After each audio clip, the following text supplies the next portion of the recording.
Hello बच्चों, जिला शिक्षा विभाग गोपालगंज के यूट्यूब चैनल पे आपका स्वागत है। मैं अजय कुमार एक बार फिर से केमिस्ट्री का पहला पार्ट जिसका नाम है बिलियन लेकर आया हूँ और आज से ये शुरू हो रहा है। बिलियन के बारे में हम लोग समझेंगे, बिलियन में क्या क्या पढ़ना है, कौन कौन सा कंसेप्ट है, कौन कौन सा लॉ है और इसमें न्यूमेरिकल आएगा। आगे चलकर हम लोग इसमें परासरण दाब देखेंगे, अर्धपारगम झिल्ली देखेंगे, राउल्ट का नियम देखेंगे। तो इस तरीका से जैसे जैसे क्लास आगे बढ़ते जाएगा हम धीरे धीरे टॉपिक्स को क्लियर करते हुए चलेंगे।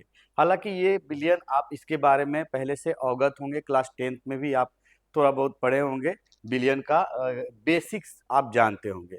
फिर भी मैं शुरू से लेके चलता हूँ, इसको एकदम जीरो से लेके चलेंगे और थोड़ा जल्दी जल्दी कवर करते हुए फिर अपने मेन टॉपिक में आ जाएंगे। तो बिलियन के बारे में समझते हैं, जिसको अंग्रेजी में बोलते हैं सॉल्यूशन। बिलियन का मतलब इंग्लिश में सॉल्यूशन बोलते हैं और होता क्या है ये समझते हैं। जब दो या दो से अधिक पदार्थों को जब दो या दो से अधिक पदार्थों का समांगी मिश्रण करते हैं, यानी इस तरीका से मिलाते हैं कि वो एक दूसरे में घुल जाए, एक दूसरे में समा जाए, बिल्कुल अलग थलग ना दिखे। यानी एक पदार्थ को दूसरे पदार्थ में जब मिलाएं तो दूसरा पदार्थ ना दिखे, इस तरीका से मिक्सअप हो जाए कि वो दूसरा पदार्थ आपको ना दिखे, तब उसे हम उस घोल को हम बिलियन कहेंगे, उस मिक्सचर को हम क्या बोलेंगे, बिलियन कहेंगे। जैसे हम जल और चीनी को मिलाते हैं, तो एक गिलास पानी ले लिए, उसमें 2-4 चम्मच चीनी डालकर घुला दिए। जब घुला देंगे तो चीनी आपको नजर नहीं आएगा, अगर नजर नहीं आ रहा है तब उसे हम क्या कहेंगे, बिलियन कहेंगे। लेकिन अगर एक गिलास पानी में कुछ रेत ले लेते हैं और उसमें डाल देते हैं और घुला देते हैं, तो आप देखेंगे कि उस पानी के अंदर आपको रेत दिखाई देगा, तो उसे हम मिश्रण कहेंगे, लेकिन उसे हम बिलियन नहीं कहेंगे। बिलियन होने के लिए समांगी मिश्रण होना चाहिए।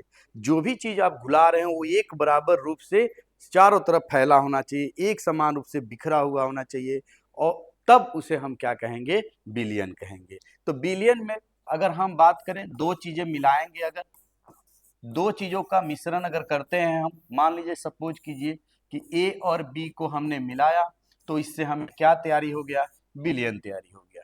बिलियन बनाने के लिए हमने दो चीजों का मिलान किया, एक ए ले लिया और एक बी ले लिया, ठीक है। इन दोनों को आपस में इस तरीका से घुलाया कि ये दोनों आपस में समांगी मिश्रण हो गए, यानी एक बराबर रूप से फैल गए, एक समान फैल गए, दोनों एक दूसरे में, कहीं कम और कहीं ज्यादा नहीं रहा। जैसे समांगी शब्द बार बार आएगा, इसको अंग्रेजी में होमोजीनियस कहते हैं। तो थोड़ा सा इस शब्द से हम लोग परिचित हो जाते हैं। होमोजीनियस का क्या मतलब होता है, समांगी का क्या अर्थ होता है। तो हमने इसके अंदर ए मिलाया और बी मिलाया, दो चीजों का यहाँ मिक्सअप किया। थोड़ी देर के लिए समझने के लिए हम मान लेते हैं ये आपका चीनी था, शुगर था, और ये आपका जल था। यानी जल जल के अंदर हमने क्या मिलाया, चीनी मिलाया। एक एक गिलास जल है, उसके अंदर 2 चम्मच चीनी मिलाया। चीनी मिला के अच्छे से इसको मिलाने के बाद अगर हम यहाँ से पाइप लगाकर पिए, 3 पाइप हम लगा रहे हैं, जैसे ये 1 नंबर, 2 नंबर, 3 नंबर, टेस्ट करने के लिए दिया जाए आपको कि आप टेस्ट करके बताइए कि कौन से पाइप से पिएंगे तो ज्यादा मीठा होगा और कौन से पाइप से पिएंगे तो कम मीठा होगा। तो बारी बारी से जब आप चेक करेंगे तो आप में से ज्यादातर बच्चे आप ये समझेंगे, आपका आंसर ये रहेगा कि ये सर 1 नंबर वाला पाइप जो होगा वहां ज्यादा चीनी होगा तो वो ज्यादा मीठा होगा। जबकि हकीकत ऐसा नहीं है। जो चीनी की मात्रा है वो सभी जगह बराबर रूप से फैला हुआ रहता है, सभी जगह समान रूप से फैला हुआ रहता है। तो चाहे आप यहाँ 1 नंबर पाइप से पीजिए, 2 नंबर से पीजिए या 3 नंबर से पीजिए, आपको सभी जगह मिठास जो होता है वो बराबर ही महसूस होगा। इसका मतलब इस तरह से जब सभी जगह बराबर रूप से फैला हो तो इसे हम कहते हैं समांगी। क्या कहते हैं, समांगी मिश्रण। तो समांगी शब्द का मतलब हो जाएगा कि सभी जगह एक समान रूप से फैला हुआ हो। अगर हम विषमांगी का बात करते हैं तो एक गिलास जल लेते हैं और उसके अंदर रेत डाल देते हैं, तो ये आपका जल हो गया। इसके अंदर हम मिला रहे हैं, रेत मिला रहे हैं। थोड़ा सा रेत लेके जब मिलाएंगे, अच्छे से इसको मिलान कर देंगे, फिर भी आप देखिएगा कि जो रेत होता है वो नीचे ज्यादा दिखेगा, ऊपर थोड़ा कम दिखेगा। इसको बोलते हैं विषमांगी। इसको क्या बोलेंगे, विषमांगी। हेट्रोजीनियस कहेंगे। होमोजीनियस उसको बोलेंगे जो एक बराबर से फैले, और जो एक समान रूप से ना फैले उसे हम बोलते हैं हेट्रोजीनियस। तो हमारा जो बिलियन जो है, बिलियन का जो परिभाषा होता है उसके अंदर ये कहा जाता है कि जब दो या दो से अधिक पदार्थों को इस तरह से मिलाएं कि वो क्या हो, समांगी मिश्रण बनाए। क्या बनाए? समांगी मिश्रण। तब उसे हम बिलियन कहेंगे। बिलियन में कितने पदार्थों को मिलाया जाता है? तो कम से कम दो, ज्यादा से ज्यादा जितनी मर्जी उतना ले सकते हैं। जैसे हमने जल के अंदर चीनी डाल दिया, थोड़ा सा नमक डाल दिया, थोड़ा सा नींबू निचोड़ दिया, शरबत बना दिया, तो ये घोल बन जाएगा, एक मिश्रण बनेगा।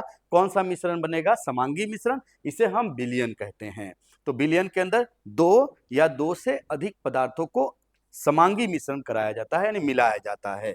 अब दो, जो आपका सिलेबस है जो यहाँ पढ़ना है, 12वीं क्लास का जो बिलियन है, इसके अंदर आपको पढ़ना है केवल दो ही चीजों वाला बिलियन, यानी दो पदार्थों का मिश्रण वाला आपको बिलियन के बारे में पढ़ना है, यानी वैसा बिलियन जिसमें दो पदार्थ होता है। ठीक है, तो हमने ए लिया और ए और बी को आपस में मिलाया, मिलाने के बाद यहाँ बना क्या? बिलियन। क्या बन गया? बिलियन बन गया। वैसे बिलियन जिसमें केवल दो पदार्थ हो, वही आपको 12th क्लास के बिलियन चैप्टर में पढ़ना है। इसको द्विअंगी बिलियन कहते हैं, क्योंकि इसमें दो ही रहता है। अगर तीन रहेगा, हो सकता है तीन चार रह सकता है, लेकिन आपको यहाँ नहीं पढ़ना है, वो आगे हायर क्लास में आप जाएंगे तो वहां पढ़ेंगे। अब बिलियन के अंदर दो चीजें जो मिलाते हैं, उसमें एक होता है बिले और एक होता है बिलायक।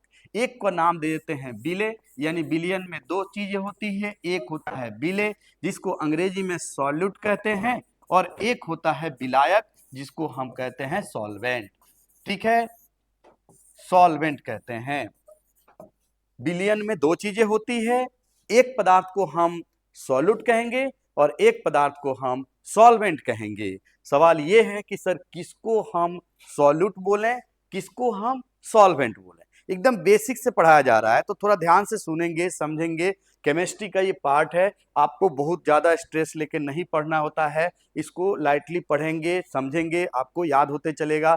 इस सारी चीजों का क्वेश्चन वगैरह लिख कर दिया जाएगा, आपको आंसर भी मिलेगा, आप उसको नोट करेंगे, याद कर लेंगे। लेकिन आप पहले समझेंगे, अच्छी तरीका से समझेंगे, शब्दों को समझे रहेंगे, तो जब आप उसका थ्योरी लिखेंगे तो उसमें अच्छे अच्छे शब्द लिखेंगे तो अच्छा नंबर मिलेगा।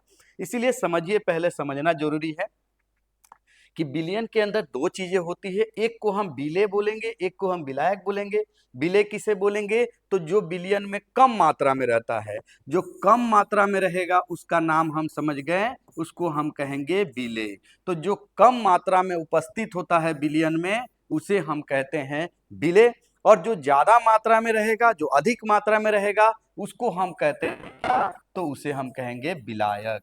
बिलायक तो ये अधिक मात्रा में होता है, विलायक हमेशा बिलियन में अधिक मात्रा में होता है। तो बिले हो गया कम मात्रा में, विलायक हो गया अधिक मात्रा में। बिलियन का भी हम परिभाषा बता दिए। एक बार हम बताते हैं कि जब दो या दो से अधिक पदार्थों को समांगी मिश्रण कराते हैं तो उसे हम क्या बोलते हैं? बिलियन कहते हैं। हाँ, याद रखिएगा, समांगी मिश्रण होना चाहिए। ठीक है, बिलियन में दो पदार्थ होते हैं, एक को बोला जाता है बिले और एक को बोलते हैं विलायक। अगला सवाल है कि बिले किसे कहेंगे? तो कहिएगा सर बिलियन में जो कम मात्रा में रहेगा उसे हम क्या कहेंगे? बिले, इंग्लिश में सॉलिड बोलते हैं। और जो अधिक मात्रा में रहता है बिलियन के अंदर, उसे हम विलायक कहेंगे। जैसे हमने अभी एग्जाम्पल बताया कि चीनी ले लेते हैं और उसके अंदर क्या ले लेते हैं? देखिए, ये जल था और चीनी था, तो जल, जाहिर सी बात है, एक गिलास जल लिए थे और उसके अंदर हमने चीनी डाला था, तो चीनी तो बहुत कम मात्रा में डाला गया, इसीलिए इसको हम क्या बोलेंगे? सॉल्यूट कहेंगे, जिसको हम हिंदी में बोलते हैं विलेय कहते हैं। और जल की ज्यादा मात्रा में रहता है, इसीलिए इसको हम विलायक कहेंगे। तो हम समझ सकते हैं कि विलयन में दो चीजें होती है, एक को बोलते हैं विलेय, एक को बोलते हैं विलायक। विलेय कम मात्रा में होता है, विलायक अधिक मात्रा में होता है। वैसे भी अगर नाम भी देखेंगे तो नाम से भी आप पहचान सकते हैं कि देखिए इसमें लिखा गया बिलेय, ये तीन तीन है, मान लीजिए यहाँ विलायक, ये ज्यादा है तो इसको विलायक कहेंगे, कम है तो इसे हम विलेय कहेंगे। इस तरीका से आप समझ गए। तो यहाँ तक परिभाषा हम बता दिए। बिलियन किसे कहते हैं, विलेय किसे कहते हैं, विलायक किसे कहते हैं। अब आगे चलते हैं, कुछ इंपॉर्टेंट बातें हैं जो विलायक के बारे में आपको याद रखना है। ठीक है, तो नोट किसके बारे में हम बता रहे हैं? विलायक के बारे में। ये इंपॉर्टेंट है, जो कि आपको न्यूमेरिकल सॉल्व करते समय इसका हेल्प लेना पड़ेगा। ये समझे रहेंगे तो अच्छा रहेगा। तो विलायक के बारे में आपको याद रखना है, क्या क्या इंपॉर्टेंट बातें हैं ये समझ में आना चाहिए। ठीक है बच्चे, देखिए इधर विलायक जो होता है विलायक, इसके बारे में हम लोग याद रखेंगे। बिले का कोई खास बात नहीं है। पहला पॉइंट जो ये याद रखिएगा कि जब भी आपको सवाल दे जलीय विलयन लिखा रहेगा। क्या लिखा रहेगा? जलीय विलयन। तो इसका मतलब एक ऐसा एक सवाल में लिखा रहेगा जलीय विलयन। जैसे आपको लिखा रहेगा जलीय H2SO4 ऐसा दिया रहेगा। ये आपको सल्फ्यूरिक एसिड है, लेकिन आगे में दिया रहेगा जलीय दिया रहेगा। तो इसका क्या अर्थ बनता है, इसमें क्या इंफॉर्मेशन है? तो याद रखिएगा, जलीय विलयन जब भी लिखा रहेगा तो इसमें विलायक जो होता है, इसमें हमेशा विलायक जल होता है। यानी यहाँ आपको विलायक ढूंढने की जरूरत नहीं है। जैसे आप देखिएगा जलीय विलयन लिखा हुआ तो आप बोलिएगा सर इसके अंदर निश्चित रूप से जो विलायक होगा वो क्या होगा? जल होगा। तो विलेय कौन होगा? विलयन में दो चीजें होती है। विलयन के अंदर दो चीजें, एक का नाम विलेय, एक का नाम विलायक। अगर जलीय विलयन कहता है तो जलीय विलयन में विलायक तो हम कंफर्म हो जाएंगे कौन होगा? जल। तो विलेय कौन होगा? तो जो बच जाएगा वो होगा। जैसे इस तरीका से देखिए, जलीय H2SO4 दिया रहेगा, जलीय HNO3 दिया रहेगा। तो इस स्थिति में जो जल है ये हो जाएगा विलायक, और जो बाकी रह जाएगा वो हो जाएगा विलेय। तो इस तरीका से आप पहचान सकते हैं कि जलीय विलयन के अंदर ये हो जाएगा जल, हो जाएगा विलायक, और जो बाकी रह जाएगा इसे हम कहते हैं विलेय। तो विलायक और विलेय पहचानना आसान है, नोट याद रखेंगे। बहुत सारे बच्चे आगे चलकर जलीय विलयन में ये तो समझ जाते हैं कि विलेय है, लेकिन विलायक कौन है नहीं समझ में आता है। तो याद रखेंगे इस तरह की चीजें।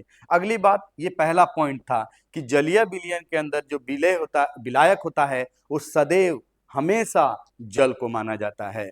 दूसरा पॉइंट याद रखिएगा, वो आप थोड़ा सा समझिए तो आप समझ में आ जाएगा ऐसे कि जब हम विलयन बनाते हैं तो उसमें एक कम मात्रा में होता है, एक कम मात्रा में होता है और एक अधिक मात्रा में होता है। जब भी आप विलयन बनाते हैं तो एक ज्यादा लेते हैं, एक कम लेते हैं। कई बार आपके मन में ऐसा भी आएगा कि सर दोनों बराबर ले लेंगे तो क्या होगा? तो बता रहे हैं आपको, दोनों जब बराबर लेंगे तो क्या कहलाएगा। फिलहाल हम इस बात से समझते हैं कि एक पदार्थ को हमने कम लिया हुआ है, एक पदार्थ को हमने ज्यादा लिया हुआ है। ठीक है, तो जैसे कम लिया है तो इसका नाम तो विलेय हो जाएगा। जैसा कि हमने शुरू में बताया कि जो कम मात्रा में रहेगा उसे विलेय कहेंगे, जो ज्यादा मात्रा में रहेगा उसे विलायक कहेंगे, उसे हम क्या कहेंगे? विलायक कहेंगे।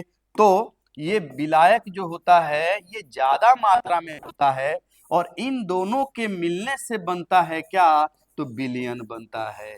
विलेय और विलायक के मिलने से क्या बनता है? विलयन बनता है।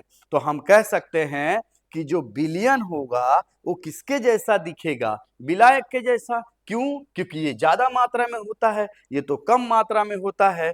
तो विलयन किसके जैसा होगा? विलायक के जैसा। जैसे का मतलब विलायक अगर गैस है तो विलयन भी गैस बनेगा, विलायक अगर द्रव है तो विलयन भी द्रव बनेगा, और अगर विलायक ठोस अवस्था में है तो विलयन भी ठोस अवस्था में बनेगा। यानी विलयन की भौतिक अवस्था विलेय पर निर्भर नहीं करता है।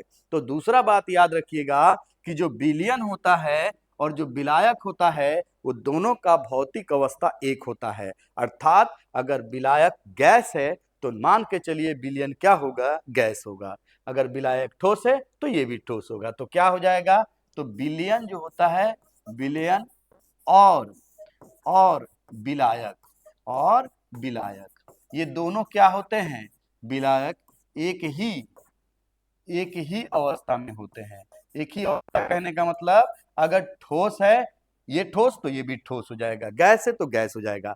इस विलयन पर विलेय का कोई भी असर नहीं रहता है, यानी उसकी भौतिक अवस्था विलेय पर निर्भर नहीं करता है। तो क्या क्या सीखा आपने? थोड़ा सा पीछे आते हैं। हमने देखा कि विलयन जो होता है वो दो चीजों से मिलके बनता है, एक कम मात्रा में रहेगा, एक ज्यादा मात्रा में रहेगा। जो कम मात्रा में रहेगा उसे हम विलेय कहेंगे, जो ज्यादा मात्रा में रहेगा उसे विलायक कहेंगे। दो पदार्थों को समांगी मिश्रण करेंगे उसी को हम क्या कहेंगे, विलयन कहेंगे। समांगी का मतलब एक बराबर रूप से चारों तरफ फैला हुआ रहेगा तो उसे हम समांगी कहेंगे। अगर बराबर रूप से ना मिला हो तो उसे विषमांगी कहेंगे और उसे विलयन नहीं कहेंगे। जैसे उदाहरण के रूप में हमने बताया, चीनी और पानी का मिश्रण समांगी होगा, नमक और पानी का मिश्रण ये भी समांगी होगा। हम ग्लूकोज की बात करें, पानी में डाल देंगे समांगी मिश्रण, एल्कोहल को पानी में डाल देंगे समांगी मिश्रण। ऐसे बहुत सारा टर्म इसी चैप्टर में बताएंगे जो समांगी मिश्रण बनाता है, जैसे सल्फ्यूरिक अम्ल हो गया, नाइट्रिक एसिड हो गया, शुगर हो गया, आपका ग्लूकोज हो गया, यूरिया हो गया। आगे चलकर जैसे जैसे आगे बढ़ेगा हम आपको बताते चलेंगे। तो इसमें हम वही पढ़ेंगे, वैसे पदार्थों को लेंगे जो समांगी मिश्रण बनाते हैं। ठीक है। अब आपने देखा कि अगर हम रेत को जल में मिलाते हैं तो ये विषमांगी मिलाता है, इसे हम नहीं बनाएंगे। ठीक है ना। तो कम मात्रा में रहेगा विलेय, अधिक मात्रा में रहेगा विलायक। कम मात्रा में रहेगा विलेय, अधिक मात्रा में रहेगा विलायक। विलायक के बारे में दो नोट याद रखना है, इंपॉर्टेंट है, इसको वेरी वेरी इंपॉर्टेंट करके याद कर लीजिएगा। हालांकि इसका नोट्स बना हुआ मिल जाएगा आपको, बढ़िया से लिखा हुआ आपको, वो आप लिख लेंगे, बढ़िया से फेयर बना लेंगे, उसको याद भी करते रहेंगे। फिलहाल के लिए आप समझने की कोशिश करेंगे, समझते रहिएगा। तो विलायक के बारे में पहला था कि जब भी सवाल में जलीय विलयन दिया रहेगा आप समझ जाइएगा उसमें विलायक क्या होगा, उसमें जल होगा। ठीक है। अंग्रेजी में लिखा रहता है, कई बार AQ लिखा रहता है, AQHNO3 लिखा रहेगा। ठीक है, HNO3 लिखा रहेगा। एक्वस नाइट्रिक एसिड लिखा रहेगा। एक्वस का हिंदी होता है जलीय, तो चाहे जलीय लिखा रहे चाहे एक्वस लिखा रहे, अगर इस तरीका से विलयन लिखा रहेगा तो इस स्थिति में याद रखिएगा इसमें जो विलायक होगा वो निश्चित रूप से याद रखिएगा जल होगा। क्या होगा? जल। ये हमें पता है। और जो बच जाएगा वो क्या हो जाएगा, उसको हम विलेय कहेंगे। अब आप बता सकते हैं कि इस दोनों में से कौन ज्यादा मात्रा में होगा, तो हमें पता है विलायक ज्यादा मात्रा में होता है तो जल ज्यादा मात्रा में होगा, और ये जो HNO3 दिख रहा है ये कम मात्रा में होगा, तभी तो इसका नाम क्या हुआ है, विलायक हुआ है। इसी तरीका से H2SO4 जलीय दिया रहेगा तो इसमें जो जल है ये विलायक होगा, और जो H2SO4 होगा वो क्या कहलाएगा, विलेय कहलाएगा। यहां तक क्लियर हो गया, आप लोगों को समझ में आ गया। आगे बात करते हैं। अब आता है विलयन के प्रकार। दूसरा जो बात था इसका कि विलयन और विलायक जो होता है एक ही अवस्था में होता है, एक ही भौतिक अवस्था में होता है। अर्थात अगर विलायक ठोस है तो विलयन भी ठोस होगा, विलायक गैस तो विलयन भी गैस होगा। इसी पर अगर हम बात करें इस पर, तो विलायक जो होता है वो किस किस अवस्था में हो सकता है। उसके पहले आप पदार्थ के बारे में जानते हैं कि पदार्थ 3 अवस्था में पाया जाता है। पदार्थ कितने अवस्था में? मुख्यतः 3 अवस्था में पाया जाता है। जैसे हम बात करें तो एक ठोस अवस्था होता है, ठीक है, एक गैस अवस्था होता है और एक द्रव अवस्था होता है। तो पदार्थ मुख्यतः कितने अवस्था में पाए जाते हैं? 3 अवस्था में पाए जाते हैं, ठोस, द्रव, गैस। तो जो हम विलायक लेते हैं वो भी आपको क्या होगा, पदार्थ ही होगा। तो विलायक किस किस रूप में पाया जाएगा, तो उसका भौतिक अवस्था ठोस हो सकता है, द्रव हो सकता है, गैस हो सकता है। और आपने ये भी सीखा है कि जिस अवस्था में विलायक होगा उसी अवस्था में कौन होगा, तो विलयन होगा। तो हम ये कह सकते हैं कि विलयन की अवस्था विलायक पर निर्भर करता है। विलायक एक पदार्थ है और पदार्थ 3 अवस्था में होता है, तो हम कह सकते हैं कि विलायक या विलयन ठोस अवस्था, द्रव अवस्था और गैस अवस्था में पाया जाता है। तो अगर भौतिक अवस्था के आधार पर अगर हम बात करें तो विलयन मुख्यतः 3 प्रकार के होते हैं। तो विलयन कितने प्रकार के? 3 प्रकार के। कौन कौन सा? तो आप कहिएगा सर ठोस विलयन। ठोस विलयन नहीं लिख रहे हैं, आप पढ़ लीजिए, ठोस विलयन हो जाएगा। उसके बाद कौन सा हो जाएगा? विलयन हो जाएगा। उसके बाद कौन सा हो जाएगा? गैस विलयन होगा। अब आगे जो हम बताने जा रहे हैं आप इसमें देखिएगा, आप देख के आश्चर्य हो जाएंगे कि सर ऐसे कैसे हो सकता है कि दो गो ठोस को आपस में मिलाएंगे, है ना। दो ठोस को, जैसे मान लीजिए हम ये मार्कर लिए और एक ये डब्बा, ये भी ठोस है ये भी ठोस हो, इन दोनों को आपस में मिलाएंगे, दो अलग अलग पदार्थ मान लीजिए ले लिए और दोनों को मिलाएंगे। और मिलाने के साथ आपको बताए थे कि विलयन का कंसेप्ट में आपको बताए थे कि समांगी मिश्रण होना चाहिए, यानी ये पदार्थ और ये पदार्थ को दोनों को आपस में मिलाएंगे और इस तरह से मिलाएंगे कि सभी तरफ सभी बराबर रूप से मिल जाए। तो दो ठोस को आपस में किस तरह से मिलाएंगे कि वो समांगी मिश्रण बनाएगा, यही चीज आपको देखना है। तो कितने प्रकार के हो गए आपका विलयन, कितने प्रकार के हुए, 3 प्रकार के हो गए, याद रखेंगे। विलयन 3 प्रकार, बारी बारी से बात करते हैं। सबसे पहले बात करते हैं ठोस विलयन के बारे में कि ठोस विलयन कौन कौन सा कैसा होता होगा, ठीक है। तो ठोस विलयन के बारे में बात करते हैं। इसमें कुछ चीजें आपको फिक्स पता होना चाहिए कि ठोस विलयन में क्या क्या हो सकता है। तो सबसे पहले सवाल ये है कि इसकी भौतिक अवस्था में विलायक किस रूप में होगा।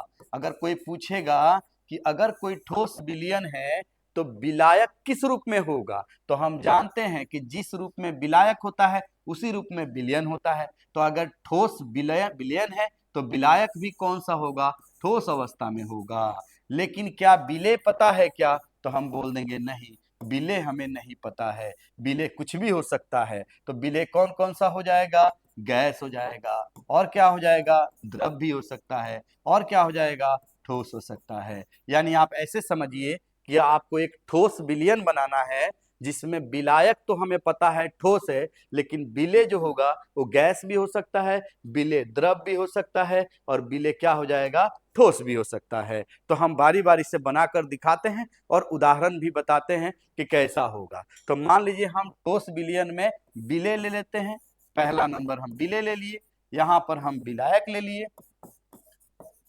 विलायक ले लिए, और यहाँ पर हम क्या ले लिए, विलयन ले लिए, ठीक है। और उदाहरण इधर हम बता देंगे, आप याद कर लीजिएगा।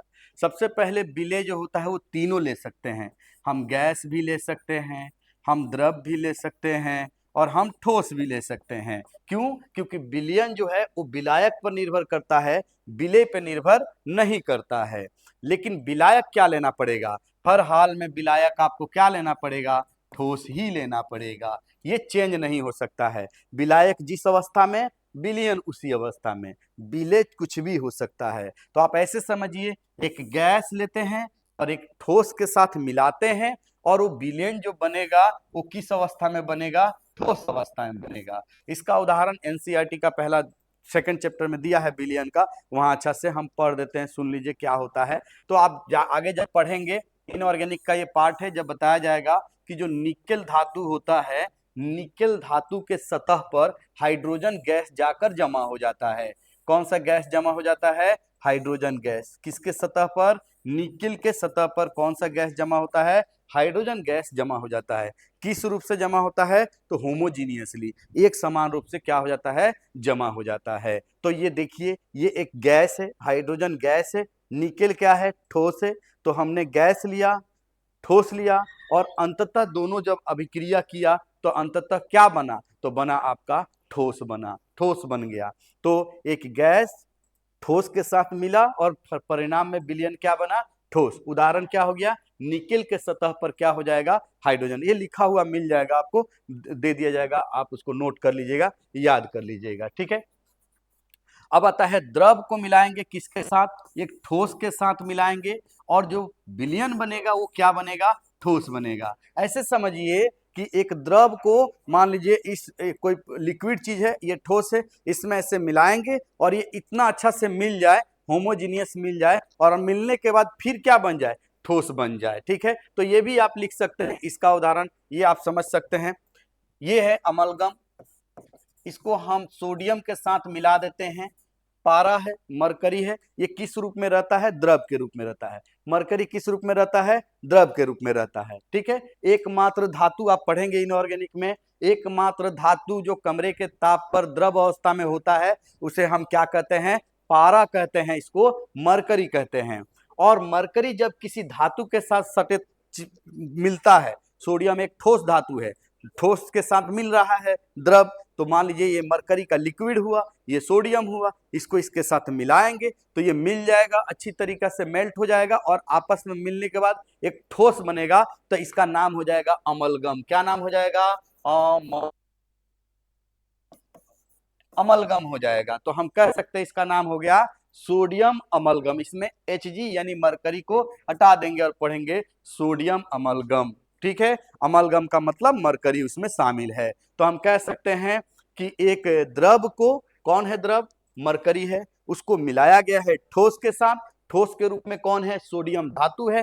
जब मिल जाएगा तो इस तरीका से मिलेगा और ठोस बन जाएगा। और उदाहरण विलयन हमें क्या मिल गया? ठोस मिल गया। अब आता है एक ठोस को मिलाएंगे एक ठोस के साथ, और ये बड़ी इंपॉर्टेंट और बड़ी मजेदार है। देखिए आप बहुत बार देखे भी होंगे। और बनेगा वो क्या बनेगा? ठोस बनेगा। तो मान लीजिए कि हमने समझाया कि एक ठोस है, ये भी एक ठोस है। इन दोनों पदार्थों को आपस में मिलाएंगे और मिलाने के बाद फिर ठोस बन जाएगा। ऐसा कैसे होगा? तो जाहिर सी बात है, हीट करना पड़ेगा, गर्म करना पड़ेगा। जो कि आपको पता होगा, जैसे जिंक को मिला देते हैं कॉपर के साथ तो पीतल बन जाता है। आप पीतल नाम सुने होंगे। तो पीतल किसके साथ मिलाते हैं? तांबा को जिंक के साथ मिलाकर गर्म करके मेल्ट कर दिया जाता है, पिघल जाता है, एक बराबर रूप से फैल जाता है। जब ठंडा होता है तो फिर सॉलिड बन जाता है, ठोस बन जाता है और एक विलयन बन जाता है, जिसको हम मिश्र धातु भी बोलते हैं। आगे चलकर पढ़ेंगे। जैसे गोल्ड होता है, प्योर गोल्ड का आप ज्वेलरी नहीं बनाते हैं, उसके अंदर आप तांबा मिलाते हैं, कॉपर मिलाते हैं ताकि वो हार्ड हो जाए, ताकि उसका ज्वेलरी बन जाए। तो इस तरीका से हम कह सकते हैं कि एक ठोस को एक ठोस के साथ मिलाएंगे और ऐसे मिलाएंगे कि वो समांगी मिश्रण हो, एक बराबर रूप से मिल जाए, और मिलने के बाद फिर जब ठंडा हो तो एक ठोस प्राप्त हो जाए। तो हम कह सकते हैं कि जो ठोस विलयन होता है वो 3 प्रकार का हो गया। तीनों का हम बारी बारी से एग्जाम्पल बता दिए हैं। जैसे एक पीतल का भी लिख देते हैं। पीतल जानते होंगे आप कैसे बनता है? तो ये कॉपर और किसके? जिंक के मिलने से, तांबा और जिंक के मिलने से क्या बनता है? पीतल बनता है, मिश्र धातु होता है। तो 3 उदाहरण है, ये बकायदा अब लिखा हुआ आपको मिल जाएगा, पीडीएफ के रूप में आपको मिल जाएगा। अगला जो है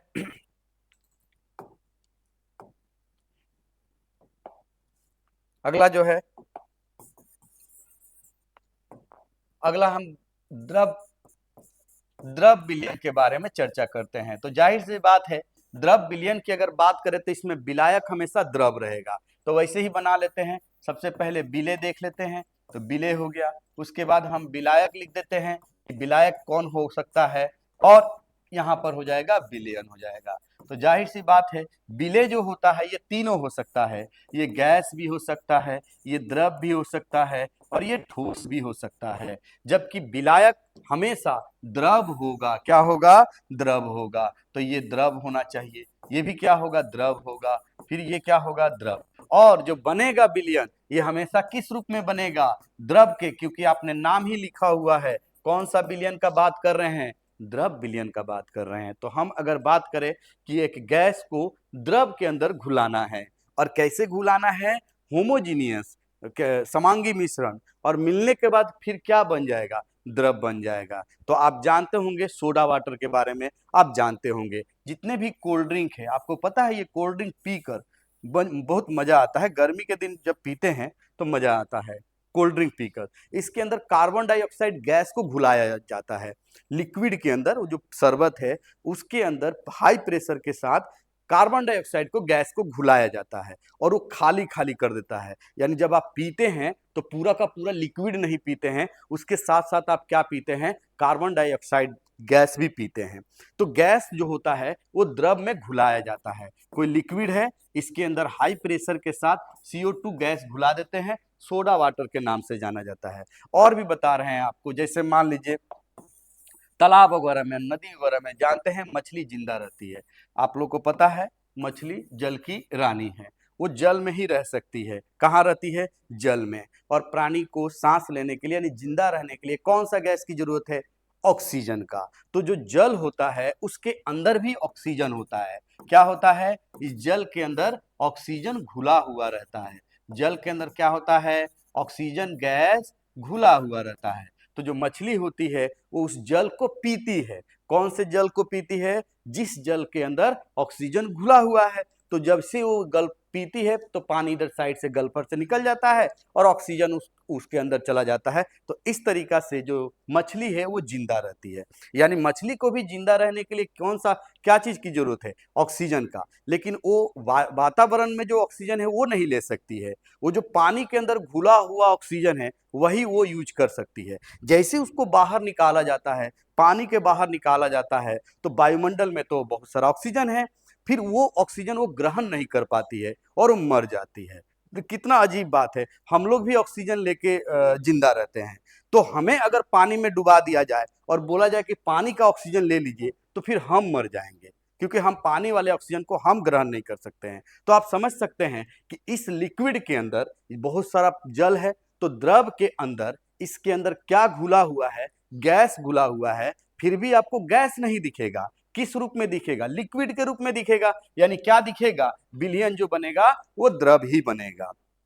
तो कह सकते हैं, इस पर एक सवाल भी है कि गोताखोर जो होते हैं वो ऑक्सीजन का सिलेंडर जो लेके जाते हैं वो उसमें कैसा ऑक्सीजन होता है? प्योर ऑक्सीजन नहीं होता है, क्योंकि अंदर जाते हैं तो हाई प्रेशर के साथ वो प्योर ऑक्सीजन को सांस में नहीं ले पाते हैं, तो उसमें अलग गैस में मिलाया जाता है। वो आगे चर्चा किया जाएगा। तो आपने देखा, एक गैस को द्रव के अंदर घुलाया जाता है और ये हाई प्रेशर के साथ घुलाया जाता है तो द्रव द्रव ही बनेगा। ठीक है। दूसरा एक द्रव है। एक द्रव को दूसरे द्रव में मिलाएंगे और जो विलयन बनेगा वो क्या बनेगा? द्रव बनेगा। तो ये बहुत ही इंपॉर्टेंट, और आप बहुत बार सुने होंगे, एल्कोहल को किसके साथ मिला दीजिए? वाटर के साथ, जिसको आम भाषा में शराब भी बोलते हैं। तो उसमें पानी मिलाया जाता है, दोनों ही लिक्विड होता है। तो एल्कोहल को वाटर के अंदर, दोनों ही द्रव है, मिलाएंगे, मिलने के बाद क्या बनेगा? द्रव बनेगा। तो एक एल्कोहल हुआ जिसको हम सॉल्यूट बोलेंगे, जो जल है उसको हम सॉल्वेंट बोलेंगे, हिंदी में विलेय और विलायक कहेंगे। तो विलेय हो गया आपका एल्कोहल और विलायक हो गया आपका जल।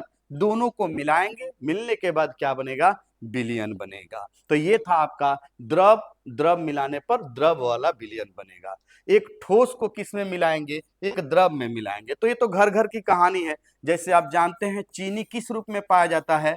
तो चीनी जो होता है वो ठोस के रूप में पाया जाता है। तो ये ठोस हो गया। और उसको आप किस में मिलाते हैं? तो जल के अंदर मिलाते हैं। तो जल क्या हो जाएगा? विलायक हो जाएगा। तो एक ठोस को एक द्रव के अंदर मिलाएंगे, घुलने के बाद आप देखिएगा तो चीनी जैसा नहीं बन जाएगा, वो वाटर के जैसा ही रहेगा, जल के जैसा ही रहेगा। तो ये आपका द्रव वाला हुआ। अभी तक हम 6 प्रकार का विलयन की चर्चा कर चुके हैं। पहला जो हमने किया था वो गैस वाला किया था और ठोस वाला किया था।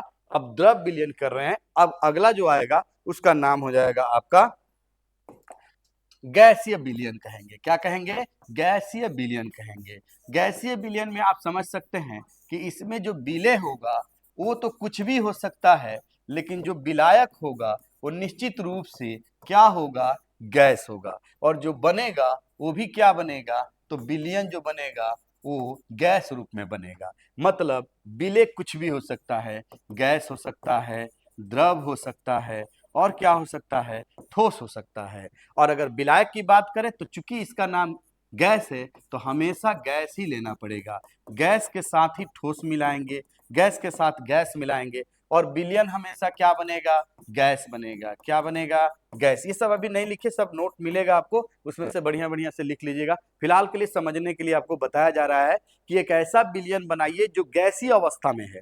गैसीय अवस्था में है, लेकिन उसमें जो विलेय है वो गैस है, और जो विलायक है वो भी गैस है। यानी जो कम मात्रा में है वो भी गैस है, जो ज्यादा मात्रा में है वो भी गैस है, और मिलने के बाद क्या बने? गैस। तो ये जाहिर सी बात है वायु हो सकता है, जो हम सांस लेते हैं। आपको पता है कि वायु के अंदर कितने परसेंट कौन कौन सा होता है गैस? नहीं पता है तो इसको याद कीजिए, बार बार हम बताएंगे। नाइट्रोजन गैस होता है 78% होता है। ठीक है। दूसरे नंबर पे आता है ऑक्सीजन गैस, ये होता है 21% होता है। और जितने भी अन्य गैस है ये आपके आ जाएंगे 1% में आएंगे।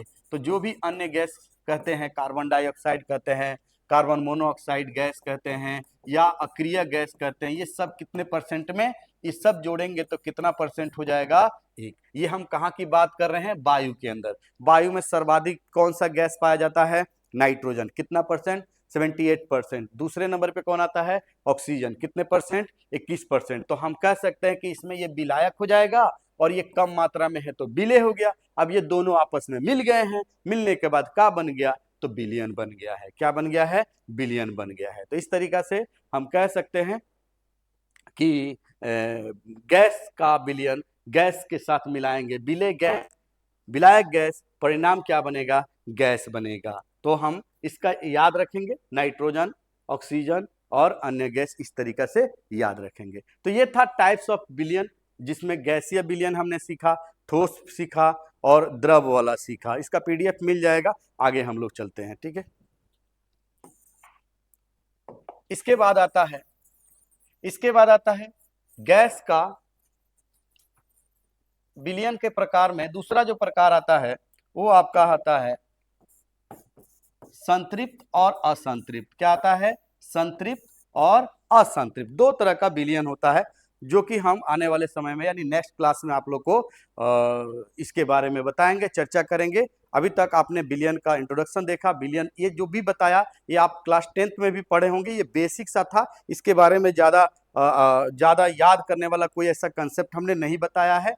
अब जो शुरू होगा यहाँ से, अब आगे जो होगा वो प्योर 12th का होगा, जिसमें आप पढ़ेंगे अर्धपारगम्य में झिल्ली किसे कहते हैं, परासरण दाब किसे कहते हैं, और आदर्श विलयन किसे कहते हैं, अनादर्श विलयन किसे कहते हैं। तो ये सारी जो विलयन का जो कंसेप्ट है ये प्योर 12th का है और यहीं से सवाल आता है। ज्यादातर सवाल वहीं से पूछा जाता है, क्योंकि ये जो अभी तक बताया गया है ये आपका 10th में भी पढ़े होंगे, पहले से भी जानते होंगे, बिलियन, विलेय, विलायक। और ये पूछा भी नहीं जाता है 12th में कि बिलियन किसे कहते हैं, विलायक किसे कहते हैं, क्योंकि ये एकदम कंसेप्ट छोटा सा है, शुरू से ही पढ़ते आते हैं, तो ये 12th में नहीं पूछा जाएगा। तो आगे जो हम बताने वाले हैं, बिलियन दो प्रकार का होता है। एक को बोलते हैं संतृप्त, जिसको इंग्लिश में बोलते हैं सैचुरेटेड सॉल्यूशन, और दूसरा होता है असंतृप्त सॉल्यूशन, जिसके अनसैचुरेटेड सॉल्यूशन कहते हैं। संतृप्त और असंतृप्त ऐसे करके दो विलयन के नाम से आता है। एक और दिया रहता है अति संतृप्त करके भी लिखा रहता है, लेकिन आप दो ही याद रखेंगे, संतृप्त विलयन और असंतृप्त विलयन किसे कहते हैं। तो मान लीजिए एक गिलास वाटर ले लेते हैं, एक गिलास वाटर के अंदर हम चीनी घुला रहे हैं। क्या घुला रहे हैं? चीनी। छोटा सा कंसेप्ट है, समझ जाइए। संतृप्त के बारे में हम लोग पढ़ने जा रहे हैं। तो संतृप्त विलयन किसे कहते हैं ये आपको समझाने की कोशिश कर रहे हैं। एक गिलास वाटर के अंदर चीनी घुला रहे हैं, जैसे आप चीनी घुलाएंगे वो घुल जाएगा, फिर 2 चम्मच और चीनी घुलाएंगे, घुल जाएगा। ऐसे बार बार दोहराते दोहराते जाएंगे तो एक टाइम ऐसा आएगा जब आपका चम्मच नहीं घुलेगा, मतलब नहीं घूम पाएगा, वो ज्यादा कंसंट्रेट हो जाएगा, गाढ़ा हो जाएगा। क्या हो जाएगा? इतना गाढ़ा हो जाएगा, उस वक्त अगर आप चीनी डालते हैं वो चीनी नहीं घुलेगा, वो दाना दाना वैसे ही दिखेगा। उसको बोला जाता है संतृप्त विलयन, यानी उसमें और विलेय नहीं घुला सकते हैं। एक ऐसा विलयन जिसमें और ज्यादा विलेय नहीं घुला सकते हैं, उसे हम क्या कहते हैं? संतृप्त विलयन कहते हैं। यानी ये पूरी तरह से तृप्त हो चुका है, इसमें और चीनी नहीं घुलाया जा सकता है, तो इसे बोलेंगे संतृप्त। और दूसरा होता है असंतृप्त। असंतृप्त का मतलब होता है इसमें और ज्यादा चीनी घुलाया जा सकता है। जैसे एक गिलास वाटर था, इसके अंदर 2 चम्मच चीनी डाल दिए, घुला दिए, घुल गया, फिर से डालना चाहें और घुला सकते हैं, तो उसे बोलेंगे असंतृप्त विलयन कहते हैं। तो इस तरीका से विलयन का दो प्रकार है, संतृप्त विलयन और क्या है? असंतृप्त विलयन। आगे क्लास में हम लोग देखेंगे कि परासरण दाब किसे कहते हैं, अर्धपारगम्य में झिल्ली किसे कहते हैं, और राउल्ट का नियम क्या कहता है, और आदर्श विलयन और अनादर्श विलयन क्या करता है। आशा करता हूं कि आपको थोड़ी बहुत समझ में आई होगी विलयन के बारे में। अगले क्लास में मिलते हैं, तब तक के लिए धन्यवाद।